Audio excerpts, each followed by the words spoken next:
안녕하십니까. 이어서 경남 뉴스입니다. 해고 위기에 직면한 STX와 성동조선 노동자들이 총파업에 나섰습니다. 여당 지역 사무실을 점거하고 정부의 구조조정안 철회를 요구하고 있습니다. 조미령 기자입니다. 총파업에 들어간 STX 조선해양 노조원들이 더불어민주당 경남도당 사무실을 점거했습니다. 문재인 정부 규탄한다. 주제! 정부의 감축 결정에 따라 해고 위기에 몰린 노동자들은 추미애 대표와의 면담 등을 요구했습니다. 사람 살리는 정책이 아닌 노동자를 비정규직화하는 그런 정책이 나왔기 때문에 저희들은 더 이상 물러설 곳이 없어가지고. 창원의 중심 창원광장도 조선 노동자들의 함성으로 가득 찼습니다. STX 조선노조는 더는 공적 자금 추가는 필요 없고 15척을 수주한 만큼 구조조정이 필요 없다고 주장했습니다. 성동조선 노조도 선수금 환급 보증, RG 발급 조건만 완화되면 수주를 통해 충분히 생존할 수 있다고 밝혔습니다. 1년간의 이런 이야기에 희망 고문만 하더니 결국은 모든 노동자들을 자르는, 그리고 비정규직을 전부 만드는 이런 발표를 했기 때문에 저희들이 너무나도 가혹하고 또 너무나도 분노스럽게.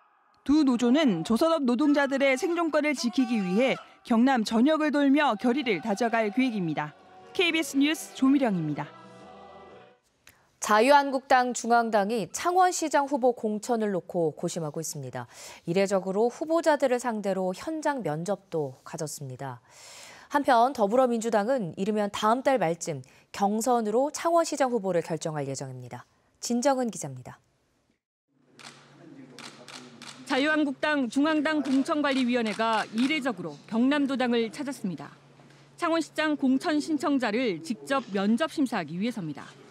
한국당이 전략특별지역으로 선정한 인구 100만 이상 기초단체장 후보는 창원과 경기도 수원 등 5곳. 이 가운데 현장 면접을 치른 곳은 창원시장 후보가 유일합니다. 후보들을 한 분 한 분 뵙고 아주 엄격한 잣대에서 공천을 실시하려고 내려왔다는 말씀을 드립니다.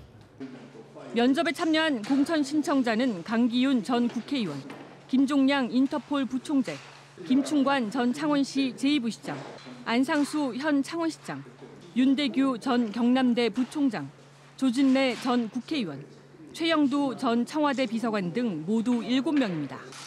후보 1명당 10분 안팎의 개별 면접으로 경제 전략과 본선 경쟁력 등을 검증했습니다. 공관위는 지역구 국회의원들의 의견과 여론조사 결과 등을 반영해 다음 달 10일쯤 창원시장 후보를 확정할 예정입니다. 더불어민주당 경남도당도 공천 신청 접수를 마무리했습니다. 창원시장에는 이기유 전 부산시 부시장, 전수식 전 마산시 부시장, 허성무 전 경남도 정무부지사 등 모두 3명이 신청했습니다. 민주당은 다음 달 하순쯤 경선으로 창원시장 후보를 결정할 예정입니다. 따라서 여야의 창원시장 후보 대진표는 이르면 다음 달 말쯤 윤곽이 드러날 것으로 보입니다. KBS 뉴스 진정은입니다. 한국당 거제시장 후보의 서일준 전 거제부시장이, 양산시장의 나동현 현 시장이, 의령군수의 이선두 전 경상남도 행정과장이 단수 후보자로 추천됐습니다. 한국당 경남도당 공천관리위원회는 진주시장 후보의 오태환, 이창희, 조규일 3명을 경선 후보자로 선정하는 등 고성과 남해, 하동, 김해, 산청, 함양, 거창, 합천 등 9개 기초단체장에 대해 경선 후보자를 추천했습니다. 공관위는 또 밀양시장 후보는 중앙당 공천관리위원회에 후보자 추천을 요청했습니다. 최근 계속되고 있는 미세먼지 가득한 날씨에 호흡기 질환 등 여러 가지 고통을 호소하는 사람들이 많습니다. 하지만 수도권과 달리 경남 지역은 미세먼지에 대한 구체적인 연구도 진행된 것이 없어서 갈 길이 멀기만 합니다. 최세진 기자의 보도입니다. 미세먼지가 자욱한 경남 지역. 미세먼지 농도를 알려주는 애플리케이션에서 대기질이 나쁨으로 나옵니다. 아침에 일어나면 아기가 학교 가기 전에 미세먼지 이렇게 확인하고 마스크 챙겨서 보내는 편이에요.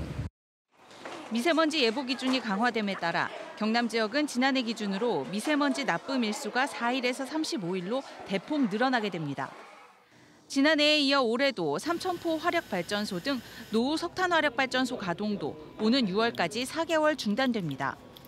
이처럼 미세먼지에 대한 시민들의 관심은 늘고 있지만 경남 지역의 미세먼지 대책은 아직 걸음마 수준입니다. 실제로 지난 2007년부터 2016년까지 전국의 미세먼지 평균 농도를 살펴보면 서울과 경기, 인천 등은 눈에 띄게 저감된 반면 경남 지역은 큰 차이가 없습니다. 서울과 수도권 등에서는 1999년부터 대기오염 총량제를 도입했고 수도권 대기 환경 개선에 관한 특별법을 제정해 관리하고 있지만 경남은 빠져 있습니다. 또 고농도 미세먼지가 지속될 때 발령되는 미세먼지 비상저감 조치도 마련돼 있지 않습니다. 이 미세먼지가 과연 어디서 왔는가 그 발생호에 대한 추적과 구체적이고 또 실질적인 저감 재치 계획이 마련돼야 된다고 그렇게 생각이 됩니다. 미세먼지 위협이 늘고 있지만 경남도의 대책은 걸음마 수준에 그치고 있습니다. KBS 뉴스 최세진입니다.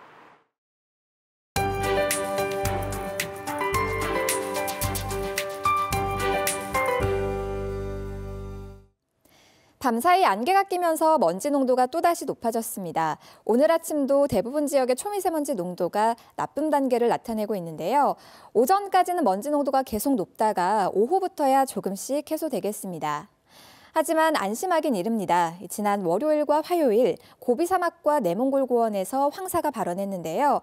동쪽으로 이동하면서 오늘 밤부터 우리나라에도 영향을 미칠 수 있겠습니다. 계속해서 상황을 잘 살피시고 당분간 마스크 꼭 챙겨 다니셔야겠습니다. 하늘은 연일 맑은 모습입니다. 그 가운데 경남 지역 곳곳으로 안개가 끼어 있고요. 대기는 점점 더 메말라 가겠습니다. 현재 기온은 어제 같은 시각보다 조금 더 올라 있습니다. 내륙 지역은 4도 안팎, 해안 지역은 10도 안팎을 가리키고요. 낮 기온은 창녕과 함안이 25도까지 오르면서 오늘도 일교차가 무척 크게 벌어지겠습니다. 경남 서부 지역도 현재 기온과 낮 기온의 차이가 20도 안팎까지 벌어져 주의하셔야겠습니다. 남해 동부 해상에는 며칠째 안개가 짙어서 주의하셔야겠고요. 물결은 모든 해상에서 최고 1, 2m로 잔잔하게 일겠습니다. 이번 주 후반에도 맑고 따뜻한 날씨가 이어집니다. 군항제 기간인 다음 주에도 비 소식 없이 구름만 많이 지나겠습니다. 기상정보였습니다. 경기도 김포 양돈 농가에서 구지역이 발생한 가운데 경상남도가 어제부터 사흘 동안 특별점검에 들어가는 등 긴급 방역에 나섰습니다. 경상남도는 어제와 오늘 이틀 동안 축산시설과 방역 취약지 등에 일제 소독을 하고 18개 점검반을 편성해 내일까지 특별 점검을 하기로 했습니다. 경상남도는 지난 2014년 8월 합천 돼지 농가의 구제역 발생을 끝으로 청정 지역을 유지하고 있고 경기도 김포 발생 지역과 경남의 축산시설과 차량이 역학적으로 연관이 없다고 밝혔습니다. 전국 17개 광역시도 가운데 경남의 건강 수명이 가장 낮은 것으로 나타났습니다. 한국건강형평성학회는 지난 2010년에서 2015년까지 건강보험공단 자료를 분석한 결과 경남의 건강수명은 64.3세로 전국 17개 시도 중에 가장 낮은 것으로 집계됐습니다. 이는 전국에서 가장 높은 서울 69.7세보다 5.4세 낮은 수치입니다. 또 소득 수준 간 건강수명 격차가 가장 큰 도내 지역은 사천시로 소득 상위 20%는 하위 20%보다 14년 이상 오래 사는 것으로 나타나는 등 건강 불평등이 심각한 것으로 드러났습니다. 지금까지 경남 소식이었습니다.